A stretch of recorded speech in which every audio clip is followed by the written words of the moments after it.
In less than 2 decades, Bashar al-Assad's forces arrested or detained more than 1 million Syrians. Then they fed thousands of them to a vast network of prisons.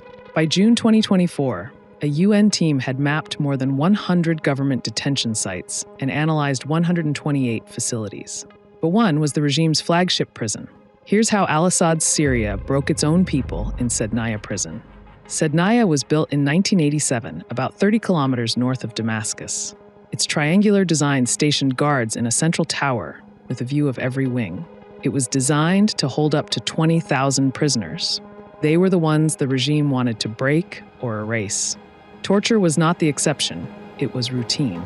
A report based on testimonies from survivors lists 52 physical, psychological, and sexual torture methods.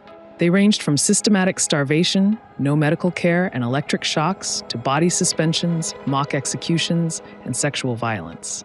Those tactics were all aimed at destroying prisoners' dignity and hope. Outside the prison walls, families of inmates were blackmailed.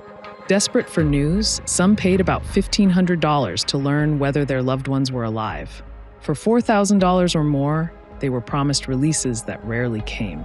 From the start of the war in 2011 to 2015, Sednaya operated as an execution factory. Every week, mock trials were held. They lasted only a few minutes, with no lawyers and no evidence, but sentenced groups of 50 people at a time to death. These executions killed an estimated 13,000. Between 2011 and 2020, at least 30,000 were killed at Sednaya by torture, starvation, and mass executions. Only 7,000 people who entered the prison in that period made it out alive. A crematorium was used to hide the scale of mass murder, and the regime grew a vast graveyard in the desert. One such mass grave near Katafa contains the remains of 60,000 to 80,000 people who died in Assad's prisons. Dozens more burial sites have appeared since 2019. More than 112,400 people have been forcibly disappeared and are still missing. When the Assad regime fell on December 8, 2024, Sednaya, known as the human slaughterhouse, was finally breached. About 4,300 prisoners emerged alive from the site, but for many families rushing the gates, there were no reunions.